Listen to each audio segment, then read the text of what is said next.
I am going to discuss a very important topic of basic grammar and speaking, which is present perfect.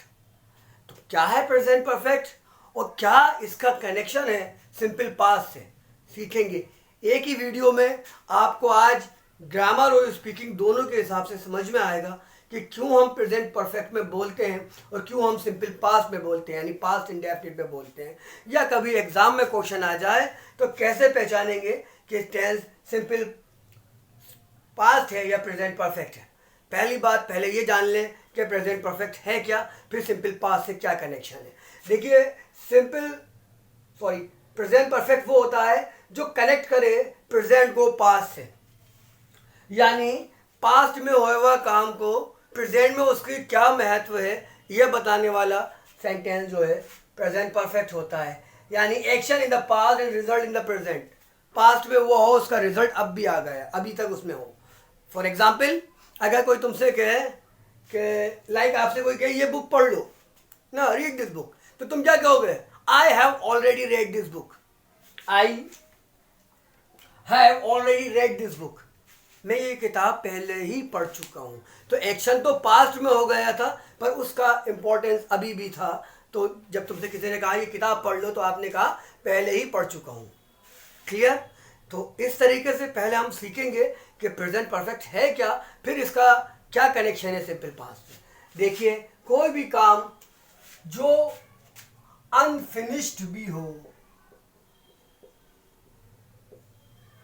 यानी अभी इस काम एक तरफ अनफिनिश की तरफ भी इशारा करता है कि ये काम अभी दोबारा भी हो सकता है। जैसे अगर तुम कहोगे कि मैंने 2 बार ताजमहल देखा, मैं 2 बार ताजमहल देख चुका हूं, तो देखिए मैं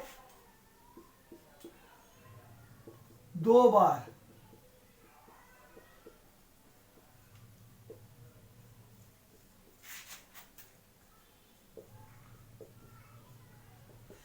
यानी तीसरी बार भी देख सकते हो। जब भी तो तुम उससे कहोगे, नहीं तो तुम क्या कहते हो? मैंने 2 बार देखा, यानी अब आगे की गुंजाइश नहीं है, गुंजाइश बाकी है, प्रेजेंट परफेक्ट है। तो मैं के साथ आई और हैज, देखिए हैज आता है सिंगुलर के साथ, यानी एक वचन के साथ, यानी ही, शी, इट, एनी नेम, किसी का नाम हो।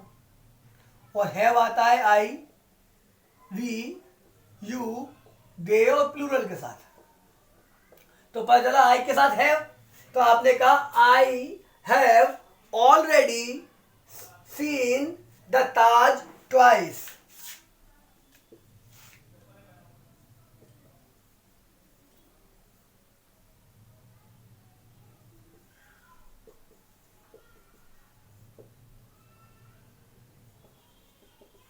I have already seen the Taj twice, तो क्या मतलब हुआ?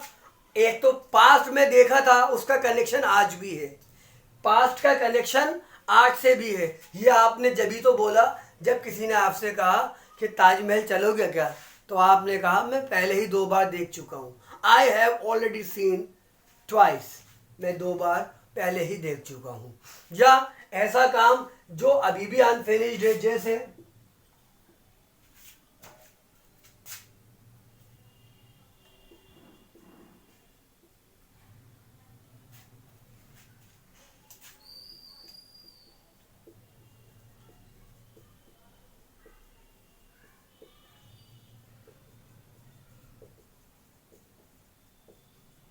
उसने अपना कार्य अभी तक नहीं किया है, उसने अभी तक अपना कार्य नहीं किया है, काम अनफिनिश्ड है। यानी ही के साथ क्या आएगा? हैज, ही हैज, और नॉट है तो नॉट ले आएंगे, ही हैज नॉट, और दोनों को मिला के बोलते हैं has and, he has and done his work yet. ठीक है, he hasn't done his work yet, अभी तक उसने ये काम नहीं किया है, अभी भी अनफिनिश्ड है। यानी पहले से उसको दे रखा था पास्ट में और अब प्रेजेंट आ गया, अभी तक भी नहीं किया है, तो पास्ट का कनेक्शन प्रेजेंट से था। तो ये हुई अभी प्रेजेंट परफेक्ट की बात। अब देखते हैं डिफरेंस क्या है प्रेजेंट सिंपल पास्ट और प्रेजेंट परफेक्ट में। तो इसका स्क्रीनशॉट ले लीजिए। आइए देखते हैं सिंपल पास्ट में और प्रेजेंट परफेक्ट में क्या डिफरेंस है, वो क्या संबंध है, क्या इसका स्पीकिंग में रोल है और क्या इसका ग्रामर में रोल है। देखिए, जब फिनिश्ड एक्शन हो पास्ट का तो सिंपल पास्ट में बोलते हैं, और मैंने आपको बताया था कि इसके साथ सब्जेक्ट के साथ सेकंड फॉर्म लाते हैं। एक बार पिछली वीडियो सिंपल पास्ट की देख लीजिएगा। फिर इसमें सब्जेक्ट के साथ हैव के साथ थर्ड फॉर्म अभी मैंने आपको बताई। जैसे ऐसा कोई काम जो पास्ट में हो चुका था, इसका अब इम्पैक्ट प्रेजेंट पे नहीं पड़ना है। No impact on present, connect with present to past, connect करता है प्रेजेंट को पास्ट से। इसमें किसी भी तरह के टाइम फ्रेज यानी वो लफ्ज जो वक्त को दर्शाएं वो यूज नहीं होते हैं, जैसे सिंस फॉर, और इसमें यूज हो सकते हैं नहीं भी हो सकते। इनमें कुछ ऐसे लफ्ज होते हैं ग्रामर के पॉइंट ऑफ व्यू से जिनको देख के कीवर्ड्स हम कह सकते हैं, जिनको देख के हम ऑब्जेक्टिविटी में निशान लगा सकते हैं। जैसे इन के साथ ईयर आ जाए, या इन के साथ मंथ आ जाए, या यस्टरडे आ जाए। ये यस्टरडे से जुड़ा हुआ कोई भी लफ्ज आ जाए, day before yesterday, yesterday night, है ना, इस तरीके से लफ्ज में, या फिर कहीं अगो आ जाए तो सिंपल पास्ट होता है। और इसमें जट, already, once, twice, many time, two time, three time, never, ever. तो अब ये तो ग्रामर के रूल्स हो गए। स्पीकिंग में क्या डिफरेंस है, क्यों हम बोलते हैं, देखो जरा ध्यान से सुनो। आपने कहा I have never cheated her, I have never cheated her, मैंने उसे कभी धोखा नहीं दिया। बात क्या थी, पास्ट से प्रेजेंट तक का जोड़ दिया, यानी पहले से, जब से जानता हूं और आज तक। अगर तुमने धोखे से कह दिया आई डिड नॉट चीट हर, तो मतलब क्या है, आप पास्ट में, अब उससे आपका संबंध नहीं है, आपने उसको धोखा नहीं दिया, यानी पास्ट में ही बात खत्म हो गई, यानी आप अभी भी जान रहे हैं। तो याद रखिएगा, तो नेवर और एवर कभी भी सिंपल पास्ट में यूज नहीं करते। अगर आप कहते हैं आई नेवर चीटेड हर, तो ये सेंटेंस ग्रामेटिकली गलत है, क्योंकि नेवर जो है वो हमेशा परफेक्ट टेंस के साथ आप यूज करेंगे, सिंपल पास्ट में नहीं करेंगे। आई हैव नेवर चीटेड हर, तो पास्ट को प्रेजेंट से जोड़ दिया। ऐसे ही बहुत से ऐसे जुमले हैं जो दोनों में बोले जा सकते हैं, पर अच्छा किसमें है, एग्जाम्पल के साथ सीखते हैं। तो जब तक आप इसका स्क्रीनशॉट ले लीजिए। आइए कुछ एग्जाम्पल से समझते हैं क्या कैसे बोला जाता है, क्या डिफरेंस है दोनों में। मैंने वह पुस्तक पढ़ी थी, ऐसा कब बोलोगे, जब किसी पुस्तक के बारे में कोई कहे कि वो मेरी एक किताब थी ना, वो खो गई, तो आप कहेंगे हाँ मैंने पढ़ी थी, वो काम फिनिश हो गया था, पास्ट में ही फिनिश्ड हो गया था, इसका भी प्रेजेंट से कोई ताल्लुक नहीं है। आई रेड दैट बुक, देखो रीड को सेकंड फॉर्म में रेड बोलते हैं, स्पेलिंग सेम रहती है। आई रेड दैट बुक, मैंने वो किताब पढ़ी थी, अब उसका पास्ट से अब तक कोई संबंध नहीं है। अब किसी ने तुमसे कहा वो किताब पढ़ लेना, तुमने कहा मैं ये पुस्तक, तुम ये किताब पढ़े, मतलब मैं ये पुस्तक पहले ही पढ़ चुका हूँ, यानी अब दोबारा मुझे पढ़ने की जरूरत नहीं है, पास्ट का प्रेजेंट से संबंध है। I have already read this book, मैं पहले ही पढ़ चुका हूँ, आपको ये मुझे किताब देने की जरूरत नहीं है।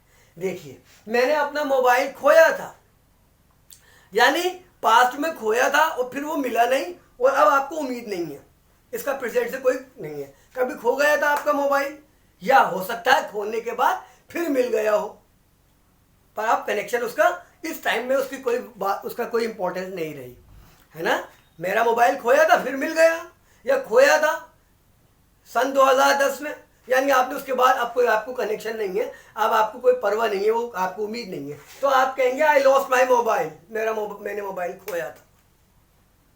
बाद में हो सकता है वो फिर मिल गया हो, और फिर क्या कहेंगे, भैया मैं अपना मोबाइल खो चुका हूं, यानी आपको मिलने की उम्मीद है, पास्ट में खोया था अब तक नहीं मिला है, तो I have lost my mobile. ठीक है, एक एग्जाम्पल और देखते हैं। फ्लाइट नहीं आई, यानी अब आएगी भी नहीं, पास्ट में ही बात खत्म। ठीक है, तो फ्लाइट डिड नॉट अराइव, नहीं आई, यानी फिर दोबारा आई नहीं, बात वहीं खत्म हो गई थी। अब आप कहेंगे फ्लाइट अब तक नहीं आई, यानी अभी आने की उम्मीद बाकी है, काम अनफिनिश्ड है। Flight has not arrived yet, तो अब तक नहीं आई है पास से और अब तक नहीं आई है, आगे उम्मीद बाकी है। आई होप कि आप समझ सके हो इन दोनों में क्या डिफरेंस है और कहाँ किसको बदल के बोलते हैं। आप इसी तरीके से अपने दिल में खूब सारे सेंटेंस बनाइए, कॉपी पे लिख लिख के, और दोनों तरह से देखिए और देखिए कि कैसे दोनों को हम बना सकते हैं अपनी लाइफ में, कैसे करेक्ट इंग्लिश बोल सकते हैं, ग्रामेटिकली करेक्ट बोल सकते हैं, और क्या हम एग्जाम में क्वेश्चन आएंगे तो कैसे पहचानेंगे कि एक्शन फिनिश्ड है कि अनफिनिश्ड है। कुछ कीवर्ड्स भी दे दिए। बाकी जब टेंसेस पूरे हो जाएंगे तो एक टेस्ट पेपर लाएंगे, उससे और अच्छे से क्लियर हो जाएगा। तो बहुत जल्द मिलते हैं अगली वीडियो के साथ। Thank you.